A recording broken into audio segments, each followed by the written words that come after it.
In May of 1960, my father got the family together at the Hotel Penthouse and he told us we would be going to Miami, Florida for a 3-month vacation. The day we left Cuba, I could never understand why my mother was so anxious, so nervous, almost at a state of tears. After all, we were only leaving for 3 months. I understood why she was like that once we got to Miami. Our father gathered us in a room and he told us what was happening. He told us that he knew Castro was a socialist Marxist. He told us that he would not stop until he nationalized all private enterprise and would take complete control of the country. He told us everything we had in Cuba was now lost. He told us we would not be going back. I began to cry. My brother was crying. My sister was crying. We were all crying. My father said, "Don't be sad, but be happy. Here we would have all our freedoms and the government would not interfere with our lives and our dreams for the future. The United States is a great country. This will be our new homeland. You must be thankful they have allowed us to come here."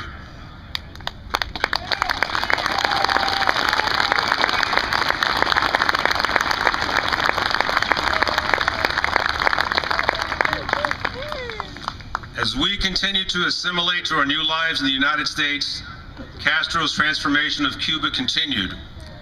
In September of 1960, he created the Committees for the Defense of the Revolution, which placed neighborhood spies in neighborhoods to weed out any counter-revolutionary activities. In May of '61, in front of a huge audience in Havana, Castro made his famous May Day celebration speech, and he talked about a number of things. As far as elections, here's what he said. There would be no elections as they're a waste of time. As far as the standing constitution which existed, here's what he said. The old constitution is outdated and the government of the revolution is socialism, so therefore our new constitution will be a socialist constitution. He announced that all private schools would be nationalized. By the end of the year, in December of 1961, Castro admitted what he had denied all along. He said, and I quote, "I am a Marxist-Leninist and will always be one till the day I die." Within 3 years of assuming power, the transformation was complete. By the middle of 1962, over 300,000 Cubans had been incarcerated due to various political offenses. To date, either by Castro's direct orders or by orders of one of his aides, 35,000 Cubans have been killed. The most conservative estimate that I could find in all my sources state that 85,000 Cubans or more have died trying to flee the island.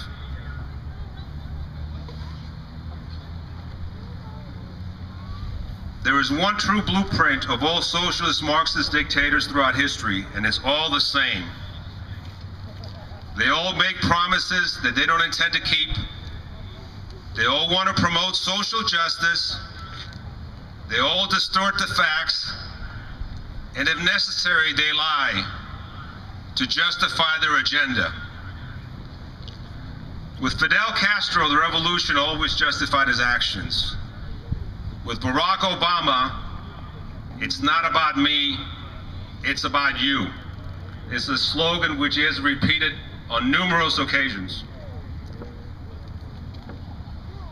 The truth is, in both cases, it is really totally about them. Their quest for power and their quest for total control. When Barack Obama was campaigning for the presidency, he made a promise for transparency.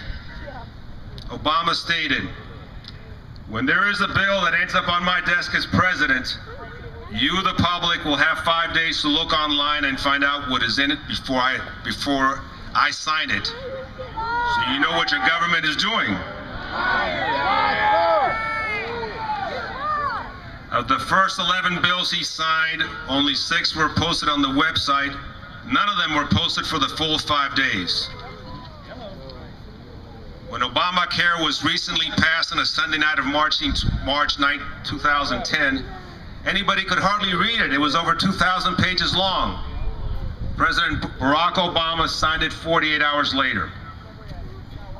If you remember, Obama also promised the televising of the healthcare debates on C-SPAN, and he was captured no less than 8 times on videotape stating such. I don't remember seeing any debates on TV. Did any of you see any debates?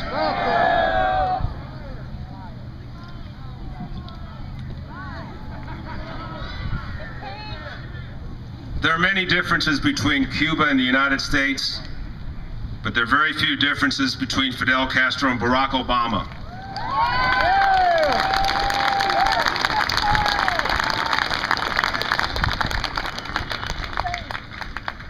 If unrestrained, Barack Obama will be America's Fidel Castro. Today, we're gathered here in peaceful assembly as a right guaranteed by the First Amendment of the Constitution. This administration has consistently ignored the U.S. Constitution. One of the worst offenses is forcing the people to buy something they either do not need or that they want to buy. Who's to say that next year or in the near future the government will come up with some trivial reason or some technicality that would prevent us from meeting here again? In Cuba, if you opposed Fidel Castro, Raul Castro, or Che Guevara's policies, there was really only one option: flee the country. As an American, where can we flee? Today in the United States, if you oppose the Obama, Reid, and Pelosi policies, you have the option to go to the ballot box on November 2nd and vote for candidates who will oppose big government, protect the Constitution, and most of all, stop this socialist agenda.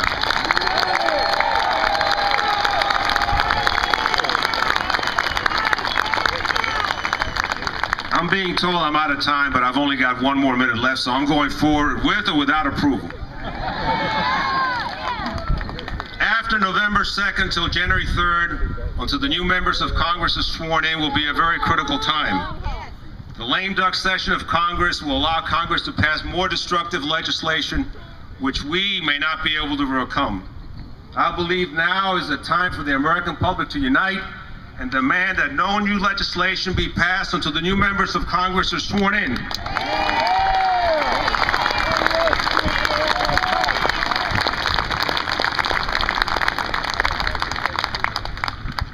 Ladies and gentlemen, America has 2 options. Will America go the route of socialism, expanded government control, declining economic freedom, redistribution of wealth, and become part of a one world order? Or will we, as Americans, vote for conservative candidates, the U.S. Constitution, and the concept of our nation as our founding fathers saw it?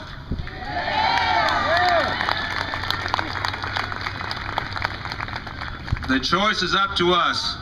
The time is now to go out and educate the people who don't seem to know, who don't seem to care, who don't seem to understand, because simply the future of our great country is at stake.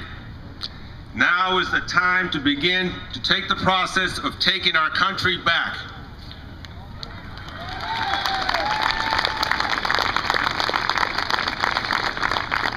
I want to thank all of you for listening. May God bless each and every one of you, and may God bless the United States of America.